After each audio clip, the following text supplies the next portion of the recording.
Right. Prajwal pen drive ಪ್ರಕರಣದ ಅಸಲಿ ನಕಲಿ ವಿಚಾರ ಈಗ ಪ್ರಸ್ತಾಪವಾಗಿದೆ. ಇದನ್ನ ಪ್ರಸ್ತಾಪ ಮಾಡಿರೋದು, ಅನುಮಾನವನ್ನು ವ್ಯಕ್ತಪಡಿಸಿರೋದು ಮಾಜಿ ಸಿಎಂ ಕುಮಾರಸ್ವಾಮಿ ಅವರು. ಪ್ರಜ್ವಲ್ಗೆ ಎಚ್ಡಿಕೆ ಕೊಟ್ಟ ಡೆಡ್ ಲೈನ್ ಸಹ ಅಂತ್ಯವಾಗಿದೆ. ಇನ್ನೂ ಕೂಡ ಬೆಂಗಳೂರಿಗೆ ಬಂದಿಲ್ಲ.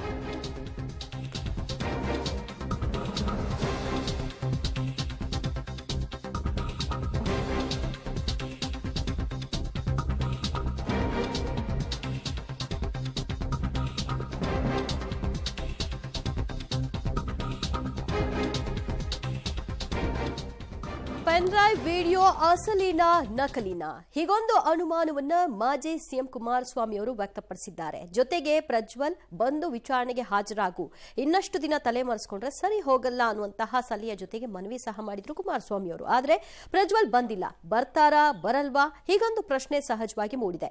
ಎರಡೂ ವಿಚಾರಕ್ಕೆ ಸಂಬಂಧಪಟ್ಟ ಹಾಗೆ ಒಂದು ವರದಿ ಇದೆ, ನೋಡ್ಕೊಂಡ್ಬರೋಣ. ಪೆನ್ ಡ್ರೈವ್ ವಿಡಿಯೋ ಅಸಲಿಯೋ ನಕಲಿಯೋ? ವಿಡಿಯೋ ಅಸಲಿತನ ಪ್ರಶ್ನಿಸಿದ ಕುಮಾರಸ್ವಾಮಿ. ರಾಜ್ಯದಲ್ಲಿ ಪೆನ್ ಡ್ರೈವ್ ಕೋಲಾಹಲದ ಬೆನ್ನಲ್ಲೇ ಈಗ ಪೆನ್ ಡ್ರೈವ್ ಅಸಲಿತನದ ಬಗ್ಗೆ ಮಾಜಿ ಮುಖ್ಯಮಂತ್ರಿ ಕುಮಾರಸ್ವಾಮಿ ಪ್ರಶ್ನೆ ಎತ್ತಿದ್ದಾರೆ. ಚುನಾವಣೆಗಾಗಿ ಪೆನ್ ಡ್ರೈವ್ ಹಂಚಿಕೆ ಆಗಿದೆ, ಅದರಲ್ಲಿ ಇರೋರು ಅವರೇನಾ ಅಥವಾ ಬೇರೆ ಅವರ ಫೋಟೋ ಅಂಟಿಸಿದ್ದಾರಾ ಅಂತ ಪ್ರಶ್ನಿಸಿದ್ರು.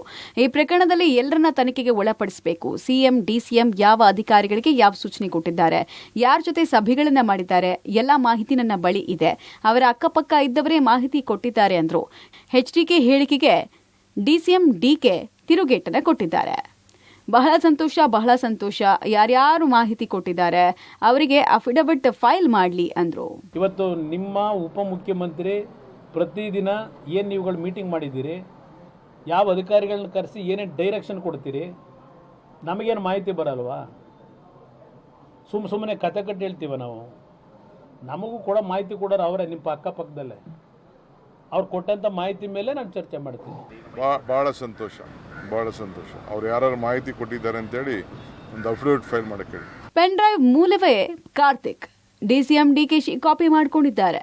ಪೆನ್ ಡ್ರೈವ್ ಮೂಲವೇ ಮಾಜಿ ಕಾರು ಡ್ರೈವರ್ ಕಾರ್ತಿಕ್ ಹಾಸನದ ಕಾಂಗ್ರೆಸ್ ಅಭ್ಯರ್ಥಿ ಇಟ್ಕೊಂಡು ಡಿಕೆ ಸುರೇಶ್ ಬಳಿಗೆ ಮೊದಲು ಹೋಗಿದ್ದ. ನಂತರ ಅದನ್ನ ಸಿಡಿ ಶಿವಕುಮಾರ್ ಕಾಪಿ ಮಾಡಿಕೊಂಡಿದ್ದಾರೆ.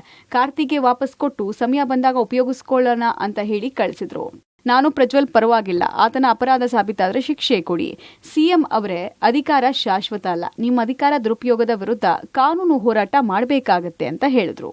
ಯಾರ ಕಾರ್ತಿಕ್ ಇವ್ರ ಮನೇಲಿ ಕೆಲಸ ಇದ್ದಾನಲ್ವಾ, ರೇವಣ್ಣ ಅವ್ರ ಮನೆಯಲ್ಲಿ, ಅವನು ಮೂಲ ಇದರಲ್ಲಿ. ಅವನು ಎಲ್ಲೆಲ್ಲಿಗೆ ಹೋದ ಅಂದ ನಂತರ ಹಾಸನ ಜಿಲ್ಲೆಯ ಕಾಂಗ್ರೆಸ್ ಅಭ್ಯರ್ಥಿ ಹಿಡ್ಕೊಂಡು ಡಿಕೆ ಸುರೇಶ್ ಮನೆಗೆ ಮೊದಲೋಗಿ, ಆಮೇಲೆ ಅಲ್ಲಿ ಚರ್ಚೆ ಮಾಡಿ ಡಿಕೆ ಶಿವಕುಮಾರ್ ಬಂದು ನಮ್ಮ ಸಿಡಿ ಶಿವ ಅವರು ಆ ಪೆನ್ ಡ್ರೈವ್ ನ ಟ್ರಾನ್ಸ್ಫರ್ ಮಾಡ್ಕೊಂಡು ಮನೆ ಒಳಗೆ ಹೋಗಿ ಆಮೇಲೆ ವಾಪಸ್ ಅವನಿಗೆ ಕೊಟ್ಟು ಕಾರ್ತಿಕ್ ಕೈಲಿ ಇದಿರ್ಲಿ, ನಿನ್ನ ಸದ್ಯಕ್ಕೆ ನಾವು ಹೇಳ್ತೀವಿ, ಸಮಯ ಬಂದಾಗ ಉಪಯೋಗ ಮಾಡೋಣ ಅಂತೇಳಿ ಕಳಿಸಿ. ನಾನು ಪ್ರಜ್ವಲ್ ಪರವಾಗೂ ಇಲ್ಲ.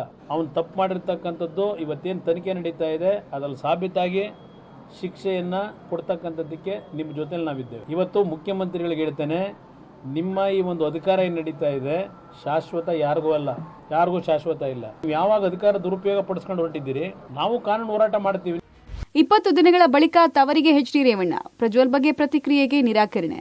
20 ದಿನಗಳ ಬಳಿಕ ತವರಿಗೆ ಆಗಮಿಸಿದ ಎಚ್ಡಿ ರೇವಣ್ಣ ಟೆಂಪಲ್ ರನ್ ಮಾಡಿದ್ರು. ಎಚ್ಡಿ ದೇವೇಗೌಡರ ಹುಟ್ಟೂರು ಹರದನಹಳ್ಳಿಯಲ್ಲಿ ಮನೆ ದೇವರು ದೇವೇಶ್ವರನಿಗೆ ಪೂಜೆ ಸಲ್ಲಿಸಿದ್ರು. ನಂತರ ಮಾವಿನಕೆರೆ ರಂಗನಾಥ ಸ್ವಾಮಿ ಹಾಗೂ ಹೊಳೆನರಸೀಪುರದ ಲಕ್ಷ್ಮೀ ನರಸಿಂಹಸ್ವಾಮಿ, ಆಂಜನೇಯ ಸ್ವಾಮಿ ದೇವಾಲಯಕ್ಕೆ ಭೇಟಿ ಕೊಟ್ಟರು. ಈ ವೇಳೆ ಪ್ರಜ್ವಲ್ ಹೆಸರಲ್ಲೂ ಕೂಡ ರೇವಣ್ಣ ಅರ್ಚನೆ ಮಾಡಿಸಿದ್ರು. ರಾಜ್ಯ ಹಾಗೂ ಜಿಲ್ಲೆ ಹಾಗೂ ಹೊಳೆನರಸೀಪುರ ದೇವೇಗೌಡರಿಗೆ 60 ವರ್ಷದ ರಾಜಕೀಯ ಶಕ್ತಿ ಕೊಟ್ಟಿದೆ. ಕುಮಾರಸ್ವಾಮಿ ನನಗೆ ಶಕ್ತಿ ಕೊಟ್ಟಿದ್ದಾರೆ. 25 ವರ್ಷ ಶಾಸಕನಾಗಿ ಕೆಲಸ ಮಾಡಿದ್ದೀನಿ. ಹೊಳೆನರಸೀಪುರ ತಾಲೂಕು ಜನರು, ಜಿಲ್ಲೆಯ ಜನರಿಗಾಗಿ ನಾನು ಬದುಕಿದ್ದೀನಿ. ನಿಮ್ಮ ಜೊತೆ ನಾನು, ದೇವೇಗೌಡರು, ಕುಮಾರಸ್ವಾಮಿ, ನಮ್ಮ ಕುಟುಂಬ ಇರುತ್ತೆ ಅಂದ್ರು. ಪ್ರಜ್ವಲ್ ರೇವಣ್ಣ ವಿಚಾರ ನನಗೆ ಗೊತ್ತಿಲ್ಲ, ಅಲ್ಲದೆ ಯಾವುದೇ ವಿಚಾರಕ್ಕೂ ಪ್ರತಿಕ್ರಿಯೆ ಕೊಡಲ್ಲ ಅಂದ್ರು. ಕೇಸ್ಗಳ ಬಗ್ಗೆ ಯಾವುದೋ ನಾನು ರಿಯಾಕ್ಟ್ ಮಾಡಲ್ಲ. ಮತ್ತು ಜಿಲ್ಲೆ ಜನ ನಮ್ಮನ್ನು ದೇವೇಗೌಡರನ್ನು 60 ವರ್ಷಗಳ ಸತತವಾಗಿ ಈ ಜಿಲ್ಲೆ ಜನ, ಹೊಳೆನರಸೀಪುರ ತಾಲೂಕಿನ ಜನ, ಜಿಲ್ಲೆ ಜನ, ರಾಜ್ಯದ ಜನ ದೇವೇಗೌಡರನ್ನ ಕಳೆದ 60 ವರ್ಷದಿಂದ ರಾಜಕೀಯ ಶಕ್ತಿ ಕೊಟ್ಟಿದೆ.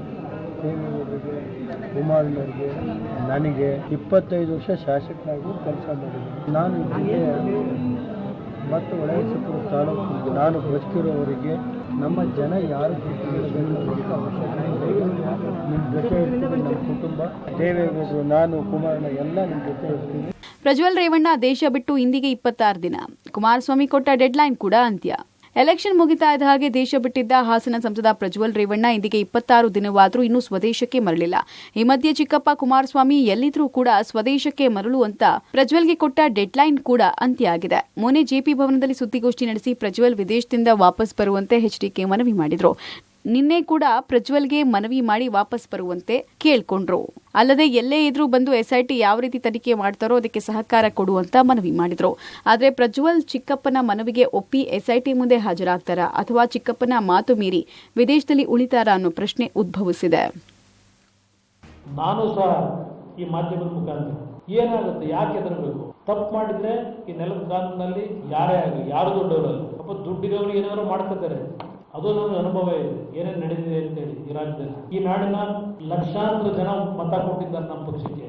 ಅವರ ಆಶೀರ್ವಾದದಿಂದ ನಾವು ಇಲ್ಲಿವರೆಗೆ ಬೆಳೆದಿದ್ದೇವೆ. ಎಷ್ಟು ದಿನ ಇವತ್ತು ಹೊರಗಿರಬೇಕು? ಕೈ ಜೋಡಿಸಿ ನಾನು ಮನವಿ ಮಾಡ್ತೇನೆ ಮಾಧ್ಯಮ ಸ್ನೇಹಿತರ ಮುಖಾಂತರ, ದೇಶಕ್ಕೆ ವಾಪಸ್ ಬಂದು ಯಾವ ಒಂದು ತನಿಖೆ ಇದೆ ಆ ತನಿಖೆಗೆ ಸಂಪೂರ್ಣವಾಗಿ ಸಹಕಾರ ಕೊಟ್ಟು ಕ್ಲಿಯರ್ ಆಗಿ ಹೇಳಿದ್ದೇನೆ. ಎಲ್ಲಿದ್ದರೂ ಬಂದು ಇವತ್ತು SITನಲ್ಲಿ ಅದು ಯಾವ ರೀತಿ ತನಿಖೆ ಮಾಡ್ತಾರೋ ಆ ತನಿಖೆಗೆ ಸಹಕಾರ ಕೊಡಪ್ಪ ಅಂತ ಹೇಳಿದ್ದೇನೆ. ಈಗಲೂ ಹೇಳ್ತೇನೆ, ನನಗೆ ಇನ್ನೂ ಕಾಂಟ್ಯಾಕ್ಟ್ನಲ್ಲಿ ಇಲ್ಲ. ನಾನು ಅದಕ್ಕೆ ಸಾರ್ವಜನಿಕವಾಗಿ ಮಾಧ್ಯಮದ ಮುಖಾಂತರ ಮನವಿ ಮಾಡಿದ್ದೇನೆ. ಪ್ರಜ್ವಲ್ ಪಾಸ್ಪೋರ್ಟ್ ರದ್ದತಿಗೆ ಎಸ್ಐಟಿ ಪತ್ರ. ಎಸ್ಐಟಿ ಪತ್ರಕ್ಕೆ ಸ್ಪಷ್ಟ ಉತ್ತರ ನೀಡದ ಕೇಂದ್ರ ಸರ್ಕಾರ. ಸಂಸದ ಪ್ರಜ್ವಲ್ ರೇವಣ್ಣ ವಿರುದ್ಧ ಅರೆಸ್ಟ್ ವಾರೆಂಟ್ ಪಡೆದಿರುವ ಎಸ್ಐಟಿ ಪಾಸ್ಪೋರ್ಟ್ ರದ್ದತಿಗೆ ಕೇಂದ್ರ ಸರ್ಕಾರಕ್ಕೆ ಮನವಿ ಮಾಡಿದೆ.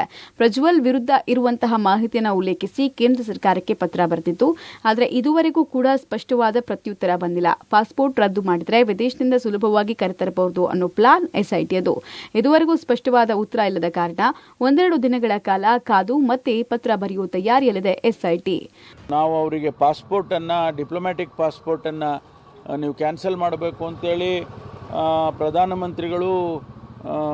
ಪ್ರಧಾನಮಂತ್ರಿಗಳಿಗೆ ಮುಖ್ಯಮಂತ್ರಿಗಳು ಪತ್ರ ಬರೆದಿದ್ರು. ಅದಕ್ಕೂ ಏನು ನಮಗೆ ರೆಸ್ಪಾನ್ಸ್ ಬಂದಿಲ್ಲ. ಆದರೆ ಈಗ ವಾರಂಟ್ ಇಶ್ಯೂ ಮಾಡಿದ್ದಾರೆ, ಕೋರ್ಟಿಂದ ವಾರಂಟ್ ಇಶ್ಯೂ ಆಗಿದೆ. ಅದನ್ನು ಕೂಡ ತಿಳಿಸಿದ್ದಾರೆ. ಈಗಾಗಲೇ SITನವ್ರಿಗೆ ಪತ್ರ ಬರೆದಿದ್ದಾರೆ.